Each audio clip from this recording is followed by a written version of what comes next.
to revive the hope of peace and a two-state solution. I state clearly, as Prime Minister of this great country, that the United Kingdom formally recognizes the State of Palestine. Guys, kalian pasti sudah dengar kan berita yang bikin geger dunia belakangan ini, yaitu ada dua negara besar, Inggris dan Australia, yang akhirnya secara resmi mengakui kemerdekaan Palestina. Alhamdulillah. Tapi pertanyaannya, kenapa nih baru sekarang? Terus apa alasan mereka sebenarnya dan gimana dampaknya baik di dalam negeri mereka sendiri, di Palestina, di Israel, sampai ke dunia internasional? Padahal kita tahu kan selama ini mereka itu dikenal sebagai sekutu dekatnya Israel. Sahabatan-sahabatan gitulah pokoknya. Nah, di video ini kita akan bahas semuanya guys. Tanpa berlama-lama lagi, langsung aja akan kita bahas. Let's go. Jawabannya iya guys, benar. Perdana Menteri Inggris yaitu Keir Starmer dan Perdana Menteri Australia Anthony Albanese pada pertengahan September 2025 mengumumkan bahwa negara mereka secara resmi mengakui Palestina sebagai sebuah negara.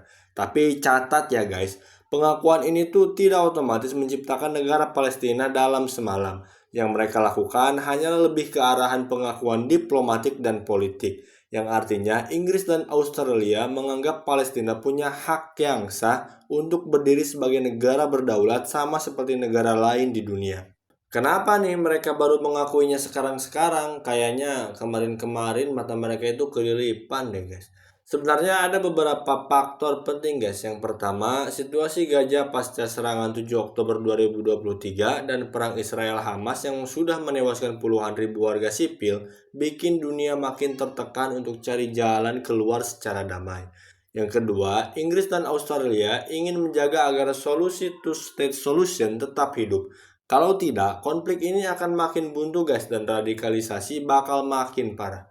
Yang ketiga, ada tekanan diplomatik dari banyak negara terutama di Eropa, Asia, dan dunia Arab yang memang sejak lama sudah mengakui Palestina.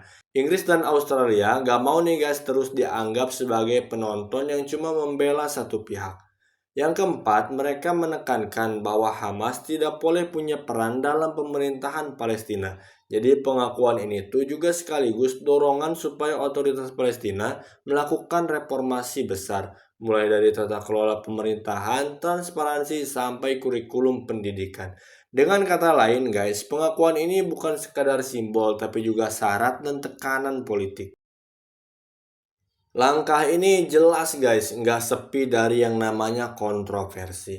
Di Inggris, Partai Konservatif dan kelompok pro-Israel langsung menuduh Keir Starmer melakukan kebijakan yang gegabah. Mereka itu khawatir pengakuan ini memperburuk hubungan dagang dan militer dengan Israel. Tapi di sisi lain, banyak aktivis HAM, kelompok mahasiswa, dan bahkan sebagian kalangan Yahudi progresif menyambutnya sebagai langkah yang berani. Sedangkan di Australia sendiri, Anthony Albanese juga menghadapi tantangan guys. Oposisi dan kelompok Yahudi di Australia menuduh pemerintahnya itu mengkhianati sahabat lama mereka. Tapi tetap guys, justru mayoritas publik di Australia mendukung pengakuan Palestina. Karena masyarakat mereka tuh sudah muak dengan penderitaan warga sipil di Gaza. Jadi guys, di kedua negara ini, langkah pengakuan Palestina jadi semacam pertaruhan politik. Bisa meningkatkan legitimasi di mata publik global, tapi juga beresiko dikritik keras oleh lawan politik dalam negeri. Kalian pasti sudah bisa nebak kan guys gimana reaksi si Netanyahu ini. Dia itu amak-amakan alias marah besar guys. Si Benjamin Netanyahu ini menyebut bahwa pengakuan ini sebagai hadiah untuk terorisme. Terorisme pala bapak kau kayaknya guys. Israel ini menilai langkah Inggris dan Australia justru memperkuat Hamas guys. Meskipun kedua negara itu dengan jelas menyatakan Hamas nggak boleh terlibat. Sementara dari sisi Palestina, pengakuan ini dianggap langkah bersejarah. Presiden Otoritas Palestina yaitu Mahmud Abbas menyebut ini sebagai kemenangan diplomasi dan bukti bahwa dunia mulai mendengarkan suara rakyat Palestina. Banyak warga Palestina melihatnya sebagai harapan baru setelah bertahun-tahun merasa diabaikan guys. Dampaknya ke dunia internasional juga cukup besar guys. Negara-negara Eropa lain seperti Spanyol, Norwegia, dan Irlandia yang lebih dulu mengakui Palestina menyambut dengan gembira dan menyerukan agar negara barat lainnya juga ikut berlabuh. Sedangkan Amerika Serikat, yaitu abang-abangannya si Israel, tetap masih menolak mengakui Palestina secara resmi guys. Walaupun begitu, Washington mulai melunak dengan mendorong two-state solution lebih keras, guys. Terus dunia Arab dan Organisasi Kerjasama Islam alias OKI jelas menyambut dengan positif, guys, karena ini memberi legitimasi lebih kuat buat perjuangan Palestina. Jadi guys, pengakuan Inggris dan Australia bisa dibilang jadi titik balik diplomatik. Mereka adalah sekutu dekat AS dan Israel, jadi langkah ini punya bobot besar di mata dunia. Nah, ini pertanyaan yang bikin banyak orang heran guys. Bukankah Inggris dan Australia adalah sekutu Israel? Oh jelas guys, mereka itu sahabat karib selama puluhan tahun. Keduanya mendukung Israel baik secara militer, diplomasi, maupun perdagangan. Bahkan nih guys, Australia dikenal sangat jarang menentang Israel di forum internasional.